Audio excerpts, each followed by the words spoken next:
नमस्कार. आज आपण बोलणार आहोत दोन खूप महत्त्वाच्या डिजिटल उपक्रमांबद्दल, जे खास आदिवासी संशोधन आणि प्रशिक्षण संस्थेने सुरू केले आहेत. चला तर मग बघूया ही साधनं आपल्या आदिवासी बांधवांना सक्षम करण्यासाठी नेमकी कशी मदत करत आहेत, अगदी सोप्या शब्दांत. बघा, आपल्या आदिवासी बांधवांना अनेकदा कितीतरी गोष्टींना सामोरं जावं लागतं नाही का? म्हणजे प्रमाणपत्रासाठी होणारी धावपळ असो किंवा आपल्या कलेला योग्य व्यासपीठ न मिळणं. पण आता याच समस्यांवर मात करण्यासाठी दोन जबरदस्त डिजिटल साधने आली आहेत. तर आज आपण काय काय पाहणार आहोत? सगळ्यात आधी हा डिजिटल बदल नेमका आहे तरी काय? मग बघूया आदी प्रमाण प्रणालीबद्दल. त्यानंतर मराठ ट्राइब्स या ऑनलाईन बाजारपेठेची माहिती घेऊ आणि शेवटी या सेवांचा वापर सुरू कसा करायचा हे पण समजून घेऊ. चला तर मग सुरू करूया आपल्या पहिल्या भागापासून.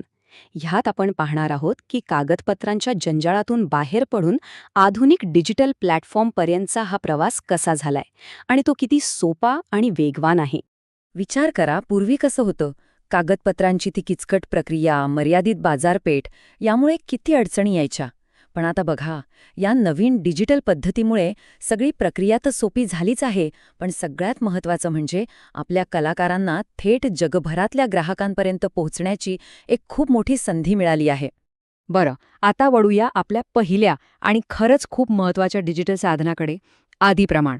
हे एक असं साधन आहे ना, जे प्रशासकीय कामातला एक मोठा अडथळाच दूर करतंय. म्हणजे अगदी सोप्या शब्दात सांगायचं झालं तर, आदिप्रमाण ही एक ऑनलाईन सिस्टम आहे.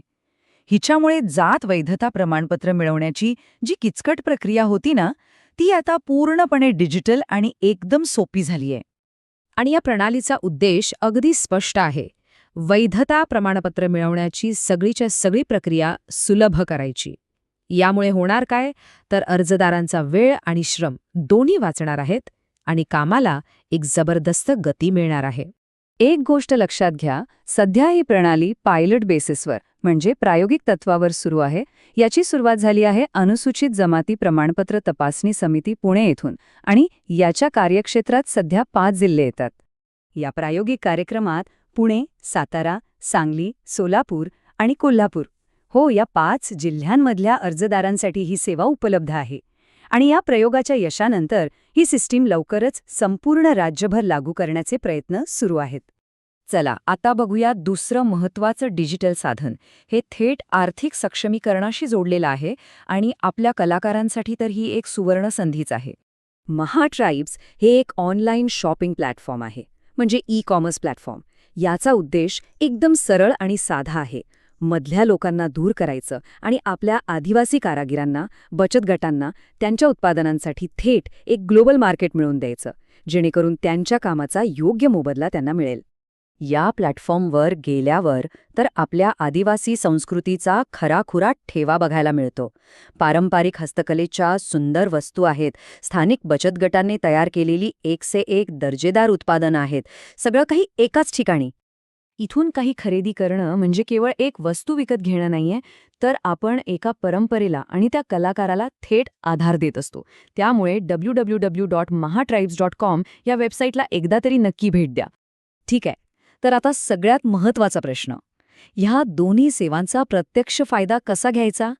त्याची प्रक्रिया काय आहे? चला तेच आता समजून घेऊया. बघा, सुरुवात करणं अगदी सोपं आहे. फक्त 3 सोप्या पायऱ्या लक्षात ठेवा. पहिली पायरी, TRTIच्या अधिकृत सरकारी वेबसाईटवर जा, तिथे तुम्हाला सगळ्या योग्य लिंक्स मिळतील. दुसरी पायरी, जर आपण त्या पुणे विभागातल्या 5 जिल्ह्यांपैकी कुठल्या एका जिल्ह्यात असाल, तर जात वैधता प्रमाणपत्रासाठी आदी प्रणालीचाच वापर करा. आणि तिसरी पायरी, कलाकुसरीच्या वस्तू खरेदी करायच्या असतील किंवा विकायच्या असतील, तर महाट्राइब्सच्या वेबसाईटला नक्की भेट द्या. म्हणजेच काय, तर आता कागदपत्रांच्या त्या चक्रातून बाहेर पडून टेक्नॉलॉजीच्या मदतीने सक्षमीकरणाच्या नव्या वाटा उघडल्या आहेत.